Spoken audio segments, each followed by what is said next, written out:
Hello, welcome back to തണ്ട kitchen recipes. ഇന്ന് ഞാൻ നിങ്ങൾക്ക് ഒരു വെറൈറ്റി തോരനാണ് നിങ്ങൾക്ക് ഷെയർ ചെയ്യാൻ പോകുന്നത്. ഉള്ളി കൊണ്ടുണ്ടാക്കുന്ന ഒരു സ്പെഷ്യൽ തോരനാണ് ഇത്. ടിഫിൻ ബോക്സിലൊക്കെ വെച്ച് കൊണ്ടുപോകാൻ വളരെ നല്ലതാണ്. അപ്പോൾ നമുക്ക് ഉടനെ തന്നെ പ്രോസസ്സിലോട്ട് പോകാം. ഞാനിവിടെ 1 കപ്പ് ചെറുള്ളിയാണ് എടുത്തിരിക്കുന്നത്. വളരെ നേരിയതായിട്ട് സ്ലൈസ് ചെയ്തതാണ്. നിങ്ങൾക്ക് വേണമെങ്കിൽ ഒരു ചെറുള്ളി 4 പീസാക്കിയാലും മതി. ചെറുതായിട്ട് അരിയണമെങ്കിൽ തേങ്ങയുടെ അതിൻ്റെ ടേസ്റ്റൊക്കെ നന്നായിട്ട് ഇതിലേക്ക് ഇറങ്ങും. അതിനു വേണ്ടിയാണ് ചെറുതായിട്ട് അരിഞ്ഞിരിക്കുന്നത്. പിന്നെ വേണ്ടത് 1/2 കപ്പ് തേങ്ങയാണ്. തേങ്ങ ചിരകിയതാണ് വേണ്ടത്. ഇതിലേക്ക് ഞാൻ 1/4 ടീസ്പൂൺ മഞ്ഞൾപ്പൊടിയും പിന്നെ 1 ടീസ്പൂൺ കാശ്മീരി മുളക് പൊടിയും ചേർക്കും ഇതിനകത്തേക്ക്. കാശ്മീരി മുളക് പൊടി അല്ലെങ്കിൽ മറ്റേതാണെങ്കിൽ 1/2 ടീസ്പൂൺ ചേർത്താൽ മതി, സാധാരണ മുളക് പൊടി. പിന്നെ ഇതിലേക്ക് കുറച്ച് പച്ച വേപ്പില കേട്ടോ, ഫ്രഷ് ആയിരിക്കണം, അതും കൂടി ചേർത്തിട്ട് പിന്നെ ഇതിലേക്ക് വേണ്ട കുറച്ച് ഉപ്പും കൂടി ചേർക്കുക. തേങ്ങയ്ക്ക് വേണ്ട ഉപ്പ് മാത്രം കുറച്ച് ഇതിലേക്ക് ചേർക്കുക. എന്നിട്ട് ഇതിലേക്ക് 2 ടീസ്പൂൺ വെള്ളം കൂടി ഇട്ടിട്ട് നന്നായിട്ട് കൈകൊണ്ട് ഞെരടി തേങ്ങാപ്പാലൊക്കെ ഒന്ന് പുറത്ത് വരുന്ന രീതിയിൽ കൈകൊണ്ട് നന്നായിട്ട് മിക്സ് ചെയ്യുക. അതൊരു വലിയ ബൗളിലേക്ക് ഇട്ടിട്ട് വേണം ചെയ്യാൻ. ഇത് ചെറിയ ബൗളായതുകൊണ്ട് ശരിയാവില്ല. അപ്പം ഞാൻ ഇവിടെ ഒരു പാൻ വെച്ച് എണ്ണ ചൂടായിട്ടുണ്ട്. വെളിച്ചെണ്ണയാണ് കേട്ടോ. അതിലേക്ക് ഞാൻ 1 ടീസ്പൂൺ കടുക് ഇട്ടിട്ടുണ്ട്. കടുകൊക്കെ നന്നായിട്ട് പൊട്ടി ഇതിലേക്ക് വേപ്പില ചേർക്കാം. വേപ്പില ഒന്ന് പൊട്ടിക്കഴിയുമ്പോൾ നമുക്കിതിലേക്ക് അരിഞ്ഞ് വെച്ചിരിക്കുന്ന ചെറുള്ളി ചേർത്ത് കൊടുക്കാം. നന്നായിട്ട് ഇളക്കുക. ഈ എണ്ണയിൽ കിടന്ന് ചെറുള്ളി നന്നായിട്ട് സോട്ടാവണം. അതായത് ഒരു ലൈറ്റ് പിങ്ക് കളർ, അതായത് ട്രാൻസ്പെറൻ്റ് ആവണം. അതുവരെ നമ്മളിങ്ങനെ വഴറ്റി കൊടുക്കേണ്ടി വരും. ഇതിനിടയ്ക്ക് നമുക്ക് ഇതിലേക്ക് വേണ്ട ഉപ്പ് ചേർത്ത് കൊടുക്കാം. ഉള്ളിക്ക് വേണ്ട ഉപ്പ് മാത്രമാണ് കേട്ടോ ചേർക്കുന്നത്. നന്നായിട്ട് മിക്സ് ചെയ്ത് ഇപ്പോൾ ഏകദേശം സോട്ടായിട്ടുണ്ട്. ഇനി നമുക്കിതിലേക്ക് 1/2 കപ്പ് വെള്ളം ചേർത്ത് കൊടുക്കാം. നന്നായി മിക്സ് ചെയ്യുക.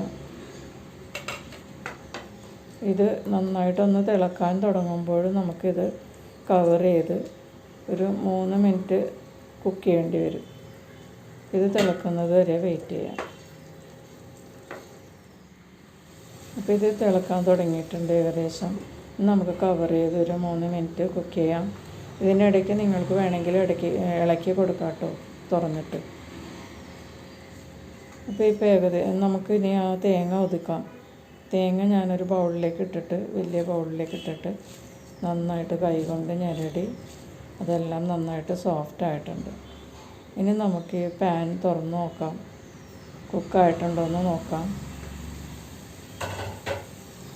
വെള്ളമൊക്കെ വറ്റിയിട്ടുണ്ട്, എന്ന് വെച്ചാൽ ഡ്രൈ ആയിട്ടില്ല. ഇതാണ് പാകം കേട്ടോ.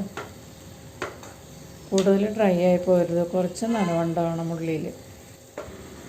ഇനി നമുക്കിതിലേക്ക് നമ്മൾ ഒരുക്കി വെച്ചിരിക്കുന്ന തേങ്ങ കൂട്ടില്ല, അത് ചേർത്ത് കൊടുക്കാം. നന്നായിട്ട് മിക്സ് ചെയ്യാം. പച്ചവേപ്പിലയുടെയും മുളക് പൊടിയുടെയൊക്കെ മണം നന്നായിട്ട് ഈ ചെറുള്ളിയിൽ പിടിക്കാൻ വേണ്ടിയിട്ട് നന്നായിട്ട് മിക്സ് ചെയ്ത് നല്ലപോലെ പ്രസ് ചെയ്ത് വെച്ചിട്ട് 1 മിനിറ്റ് നമുക്ക് ഒന്ന് ആവി കയറ്റണം. നന്നായിട്ട് മിക്സ് ചെയ്യാം നമുക്ക് ആദ്യം തന്നെ. നല്ല ടേസ്റ്റാണ് കേട്ടോ ഈ തോരൻ. ഇതൊരു വെറൈറ്റി തോരനാണ്. നിങ്ങളൊന്നും ഇതുപോലെ ഉണ്ടാക്കി ട്രൈ ചെയ്ത് നോക്കുക കേട്ടോ. നമുക്കൊരു 1 മിനിറ്റ് മൂടി വെച്ച് നമുക്കൊന്ന് കുക്ക് ചെയ്യാം. ഇപ്പോൾ 1 മിനിറ്റ് ആയിട്ടുണ്ട്. കൂടുതൽ നേരം കുക്ക് ചെയ്താൽ തേങ്ങയുടെ ടേസ്റ്റൊക്കെ വ്യത്യാസപ്പെടും. നമുക്ക് തേങ്ങ ഒന്ന് ചൂട് കയറിയാൽ മതി.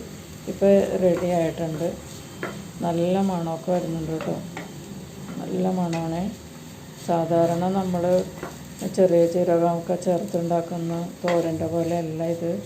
ഇതൊരു വെറൈറ്റി തോരനാണ്. ആദ്യം ഇൻഗ്രീഡിയൻസ് ഒന്നും ഇല്ല, മസാലകളൊന്നും ഒക്കെ കുറവാണ്. പെട്ടെന്ന് നമുക്കിത് ഉണ്ടാക്കിയെടുക്കുകയും ചെയ്യാം. പച്ചമുളക്, ഇത് വെളുത്തുള്ളി അതൊക്കെ ഒന്നും വേണ്ട കേട്ടോ ഇതിൽ. ഇതിപ്പോൾ റെഡി ആയിട്ടുണ്ട്. നമുക്കൊരു സെർവിങ് പ്ലേറ്റിലോട്ട് മാറ്റാം. അപ്പം ഞാനിത് പ്ലേറ്റിലേക്ക് മാറ്റിക്കൊണ്ടിരിക്കുകയാണ്. നല്ല മണമാണ് വരുന്നത്, നല്ല ടേസ്റ്റുമാണ് കേട്ടോ ഇത്. നിങ്ങളിത് ചോറ് കിട്ടാനൊക്കെ കൊണ്ടുപോകാൻ വളരെ നല്ലതാണ്. നിങ്ങൾക്കതുകൊണ്ട് ഇതുപോലെ ഇടയ്ക്കിടയ്ക്ക് ഉണ്ടാക്കിയാൽ കുട്ടികൾക്കും എല്ലാവർക്കും ഇഷ്ടപ്പെടും. അധികം എരിവില്ല. അപ്പം നമുക്കിതൊരു പച്ചവേപ്പില വെച്ചിട്ട് ഒന്ന് ഗാർണിഷ് ചെയ്യാം.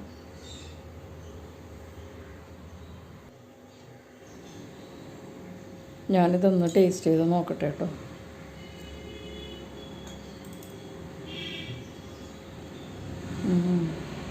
സൂപ്പറാണ് കേട്ടോ, നല്ല ടേസ്റ്റാണ്.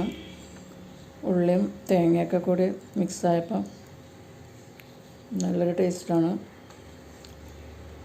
തേങ്ങാപ്പാലിൻ്റെയൊക്കെ ടേസ്റ്റ് ഉള്ളിലായിട്ട് നന്നായിട്ട് ഇറങ്ങിയിട്ടുണ്ട്.